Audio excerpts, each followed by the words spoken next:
and killed during the course of a basketball game in Delaware Park. Absolutely unacceptable. Delaware Park is one of the most well-used parks in our city, in our region. People come to Delaware Park from every section of the city of Buffalo. There are hundreds of people in the park at any given time.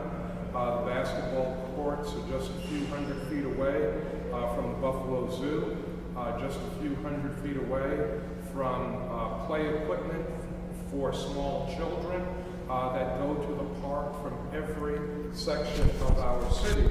And to have someone gunned down in essentially broad daylight with dozens and acceptable. We have seen a spike in violent crime. We saw the horrible homicide of a 3-year-old at the Ferry Grider Park just a few months ago. In this particular cases, in all of these cases, our Buffalo Police Department does not spare resources in working to find those responsible for these types of crimes. I have asked Police Commissioner Lockwood and his management team to use every resource at their disposal to find the person or persons responsible for this terrible crime. We're also asking members of the community that might have witnessed this event or who know the person responsible for this event to please call our tip line at 847-2255. We know there are people in the community that saw this. We know that there are people who know who this individual is. We cannot allow this type of behavior to continue in this community. It puts everyone at risk. It puts us at risk in every part of the city and region that we live in when individuals engage in this kind of horrific and reckless, senseless behavior. Now I'm going to turn things over to Deputy Police Commissioner Joseph Gramaglia to provide you with additional detail. And just one clarity before Deputy Gramaglia starts, I think the mayor just misspoke. The victim is 26. What did I, 26? Okay. Sorry. Good afternoon. Yesterday at approximately 7:10 p.m., police officers responded to a 911 call regarding a person shot at the basketball courts at Delaware Park. Officers responded to the scene and located a male down on the courts. EMT personnel and fire department responded to the scene and attempted life-saving measures, and unfortunately the individual was declared deceased at the scene. Our preliminary investigation at this time shows that this was a targeted shooting in nature. Questions? Can you talk about whether anything was found in the area, whether it be a weapon or any other evidence? As of last night, we were unable to come up with a weapon. We're still investigating that and still searching the area, but we did not come up with a weapon last night. Right, today I saw a couple of patrol cars there. Is that the normal presence, or are you guys trying to maybe beef up presence because of this particular incident? So it's a combination of both. Our officers every day patrol the parks. They have details in the parks. As the mayor said, all of our parks in the city are widely used, and we want to make sure that we always have a presence in and around the parks, but we also, because of the incident last night, we increased some patrols over there, and you'll see an increased presence over there. Should the residents be concerned about their safety when they go for a walk, say after work? It looks like it's 7. A lot of people they go to supper and then they go to Delaware Park for a walk around, You know, as I said, this was a targeted shooting in nature. That's what our investigation revealed as of last night. We're still working on that, but it's a very safe park. All of our parks are very safe, and we ensure that with additional police patrols. So we want to make sure that everybody has a safe time while they're there. Some people who were You had there. a camera on that corner. Was it in, did it see what happened?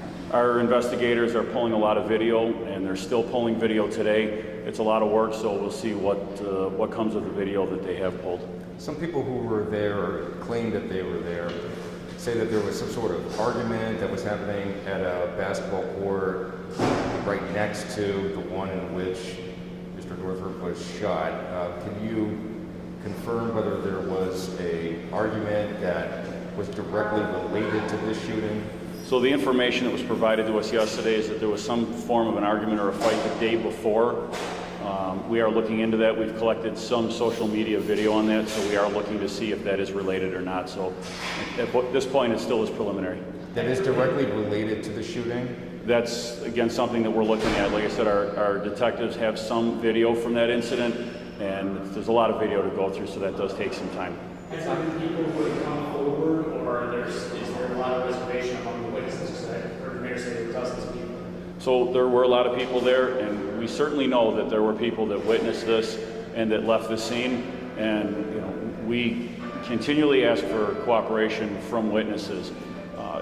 If police officers are on scene and they witness the crime, we can be the witnesses, we can be the complainants.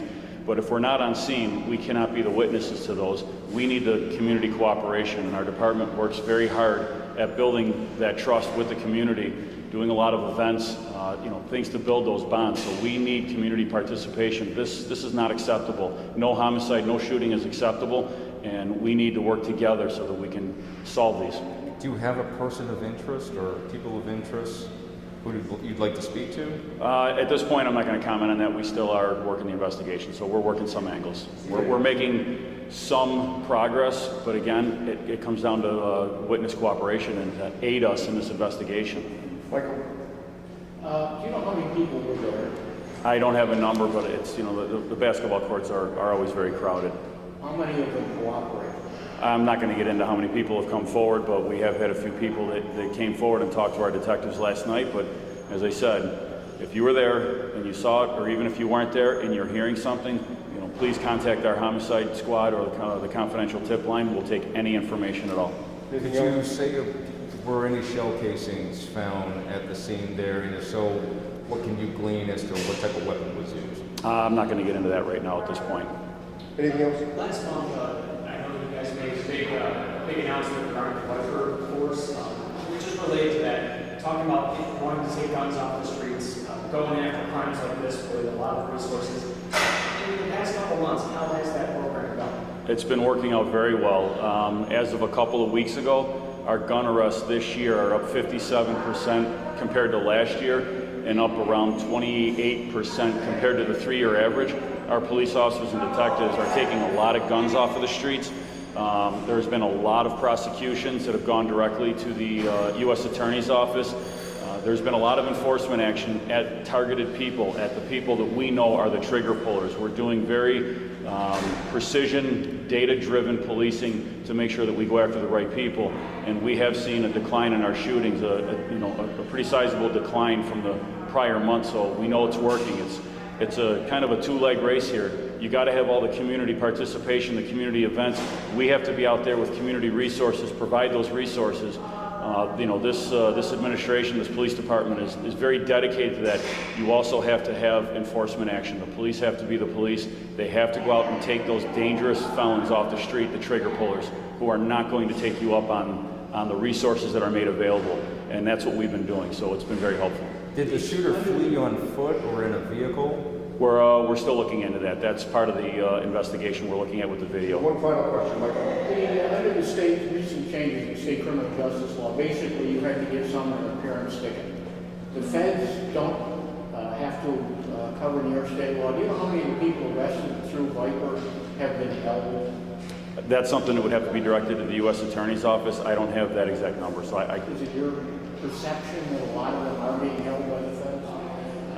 you know what, I'm not going to answer that. I know that they are able to get detainers on, the cases that go federal have to meet a certain criteria, and a lot of them involve already having a prior felony conviction, but it's a different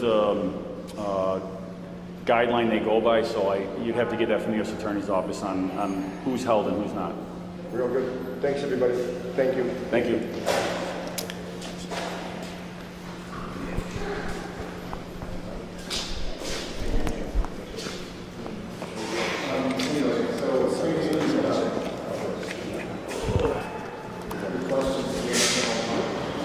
sound after the beginning there where you're not going to hear much?